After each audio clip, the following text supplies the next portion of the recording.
Let's make sure my mic is on. Should have did that before I started. All right, perfect. All right. So today we are talking about the most neglected training variable. So this is the biggest mistake women make when lifting weights because we can exercise consistently, but if you aren't training with specific variables, your progress is going to become very stagnant and you're going to hit a plateau. And initially, when we first start working out, anything works. Pretty much you can do any type of exercise and start to see results, especially if you're going from doing minimal activity or no activity to just exercising more frequently. But if you want to get past that beginner stage and continue to make progress beyond just newbie gains and avoid hitting a plateau, you're going to need a more structured and intentional approach that incorporates different training variables. When you train without specific variables, you end up doing a lot of random and mindless exercises each workout. You find yourself doing half-ass reps that don't really challenge your muscles. You end up rushing and not feeling the targeted muscles working. But when you do train with variables, you no longer feel like you have to do a ton of different exercises every workout. You don't feel like you have to go to the gym 5 days a week, and you don't feel like you have to spend more than an hour working out, because this allows you to have an effective plan and ultimately build a strong, sexy, toned physique that you're proud of while doing less and getting more bang for your buck. So, tempo is the variable that we're talking about today. And in my opinion, it is the most neglected variable, but it's one of the most important because it gives you the most bang for your buck. So, we're going to talk about exactly what tempo is, and I'm going to give you different examples of how you can incorporate tempo within your program. So, tempo is basically how fast or slow you perform each lift or each exercise, whatever word you want to use. And you should use tempo in your workout because it allows you to have a more intense workout without being in the gym for a long period of time. And this is really important because a lot of people end up skipping their workouts and not being as consistent as they would like to be because they feel like they don't have enough time, and they feel like if they don't have 45 minutes to an hour in the gym, then they just should just skip it altogether. But when you train with specific variables, when you train with intent, when you train with tempo, you can actually have an effective workout even if it's less than 45 minutes. So when you train with specific variables like tempo, you're able to make the most out of whatever time you have available so that you don't get caught up in that all or nothing mindset that causes you to tell yourself that you should just skip it because you don't have enough time. Next reason why you should use tempo is because it gives you increased muscle activation and allows you to grow more muscle. And I know sometimes when women hear people say building muscle or growing muscle, they're like, oh, I don't want to look like a bodybuilder. But in reality, hold on. Yo, I'm recording the video. You coming down here? All right. Sorry. In reality, it doesn't work like that. Just because we're telling you to build muscle doesn't mean you're gonna look like a bodybuilder. So with tempo, you're able to actually control the speed of each exercise. And when you go slower, you increase the amount of time under tension, aka the amount of time your muscles are activated during each lift. And that's what is conducive to actually building muscle as opposed to just doing exercises very quickly and not getting the most out of each rep. So we're going to talk about how to actually read tempo. But in order to successfully and confidently or confidently be able to read tempo, you're going to have to know the two phases of each movement. And this goes for any type of exercise that you can think of. So you have the concentric phase and the eccentric phase. Concentric phase is when the muscles shorten. So it's typically the actual lifting part of the exercise or the pulling part of the exercise or the pushing part of the exercise, right?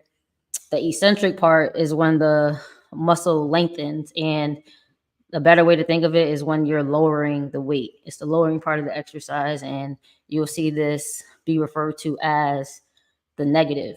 So you have concentric and eccentric. So I'm going to break it down for you with a very simple movement, bicep curl. So if you start from the beginning position of a bicep curl when your arms are by your side and then you start to come up, that is the concentric part, right? That's when you're pulling the weight up towards you. The eccentric part is when you lower the weights slowly back down. So those are the two movements. You can apply that to every other exercise, squat, lunge, deadlift, which we're going to do in a couple of minutes. So that's how you think about each part of the lift. And now when you get to reading tempo, it's going to come down to 4 numbers. And each number is designating a certain time or duration you're going to take to complete each part of the lift. So the first number is always the eccentric phase, the lowering phase. The second number is the pause that you do after the lowering phase. So if you lower to the bottom, how many seconds you're going to pause at the bottom, that's the second number. The third number is the up phase, so the concentric phase, coming back up to the starting position. And then the fourth number is how long you pause at the top. A lot of times exercises don't really call for a pause at the top, but there are certain rare instances where it does. So we're going to walk through a couple of those so you know how to use these in your workout. So depending on the lift, you either start at the first number or the third number. That's why I have them highlighted in red. So the reason for this is because some exercises start with the eccentric phase, while other exercises start with the concentric phase. For example, if you think of yourself doing a squat, the first thing you do when you do a squat is you lower down. That's the eccentric phase, right? But if you were to do a deadlift, it's the complete opposite. You're actually starting with the concentric phase where you're pulling the weight off the ground. So the tempo is gonna read a little differently because these exercises start at different phases of the lift. So exercises that start with the first number, the eccentric phase, are squats, lunges, split squats, barbell bench press variations. And I specified this because if you're doing a barbell bench press, the weight is you're unracking and the weight is starting at the top and you have to lower down, as opposed to if you do a dumbbell bench press and you're starting on a bench, you're actually pushing the weight up. So it's going to be slightly different. Other exercises that start with the first number are RDLs, dips, push-ups. And then exercises that start with the third number are deadlifts, shoulder press, dumbbell bench press, step ups, hip thrust, and pull-ups. So I'm going to give you examples of each of these so that these make sense and it just doesn't sound like I'm giving you random numbers. So this will all make more sense in a couple minutes. So let's take a squat for an example. If I had you do a 3-1-2 tempo in a squat, you're going to essentially take 3 seconds to lower to the bottom, and then you're going to pause for a second at the bottom, and then you're going to take 2 seconds to come up to the starting position. And then the X is there because I don't really want you to spend any time pausing at the top. We want to get straight into the eccentric part. Sometimes you'll see, instead of an X, you'll see a 0, or you'll see it written how I have it written at the top here where it says 3-1-2 because there's no fourth number. So those are different ways you can see it written. So I gave you those examples of a squat, but we're going to go through other ones now. So let me stop sharing my screen. I'm going to actually demonstrate these for you guys. And if you guys have questions, drop them below and I'll get to them at the end. All right, remove. That's me. Let me unblur my screen. All right, here we go.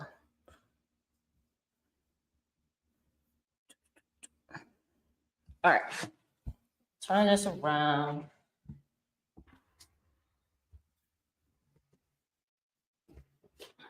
All right.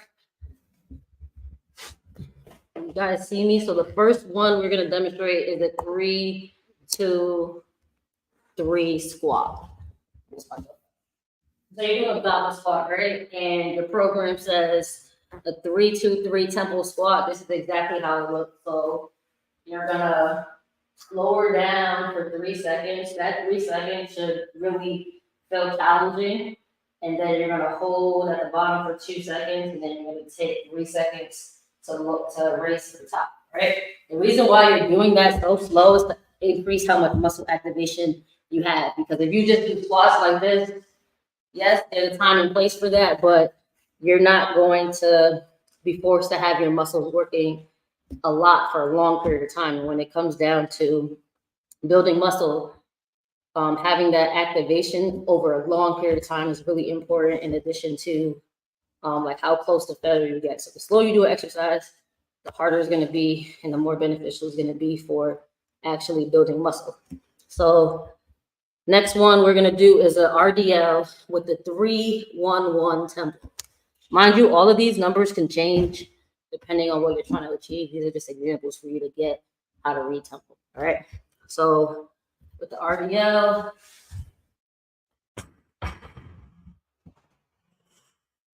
all right, so 3-1-1, 3-1-1 tempo.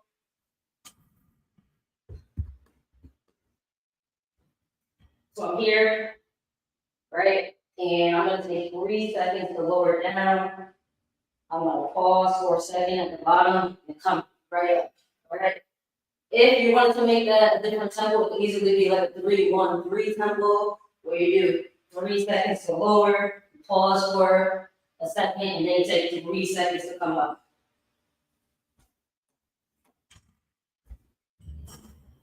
If you guys haven't noticed, those were all exercises that start with the eccentric phase. So you just read the tempo regularly, all right? Let's see. I'm going to give you an example of a exercise that starts with the third number. So exercise that starts with the concentric phase. So we're going to do a shoulder press with the 3-1-3 tempo, all right? So the way you do that is you get in the position for a shoulder press, right? You're going to take, 3-1-3. You're going to take 3 seconds to go up. That's a 3-second concentric, right? And then when you're up there, you're going to pause for a second, and you're going to take 3 seconds to come down, pause, and then 3 seconds to come up. So you're always starting with the third number when it comes to shoulder presses. And another one that's a little confusing that I want to make sure I tell you guys about is a hip thrust. So hip thrust is another exercise that doesn't start with the eccentric phase. So you're going to have to read the tempo starting with the third number. So let's do a hip thrust with the 3-1-1-3 tempo, all right? So to remind you guys, the first number is the eccentric. The second number is the pause at the bottom. The third number is how long it takes for you to get back to the top. And then in this case, the fourth number is going to be how long you're holding at the top. And with the hip thrust, the fourth number is always going to be the most important, because the top is when you're really contracting your glutes and squeezing. So I don't have a bench to use right now, but I'm going to just do a regular bridge. So 3-1-1-3. All right, so I'm going to take 1 second to come up. I'm going to squeeze my glutes for 3 seconds at the top, and I'm going to take 3 seconds to lower down, pause for a second, and then back up. So this is going to feel really hard if you have a barbell on your pelvis and you're squeezing at the top, because that's when you're getting a contraction. When you're down here, your glutes are not activated, so this part of the lift isn't important.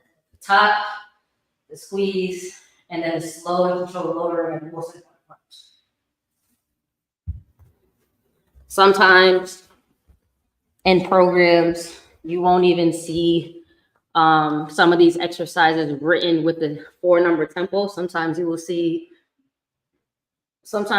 them written with just a pause, like a hip thrust with the 4-second pause at the top, squeezing your glutes. So they don't really, it doesn't really require you to read the entire tempo. You'll see the same thing with deadlifts as well, because like I said, if you're starting from the third number, it could be quite confusing to get the tempo right. But I just wanted to give you guys the behind the scenes of it all. So if you see it in any program, you'll be able to do it without any question and feel comfortable, because tempo is a variable that's inside any good program. And if you don't know how to read it, you're going to be lost and you're not going to get the most out of that workout. So, like I said, if you guys have any questions, drop them below. If you guys have any topics that you want me to cover, you want to learn more about, message me, and I'll put something together for you. So with that being said, peace. I'll talk to you guys later.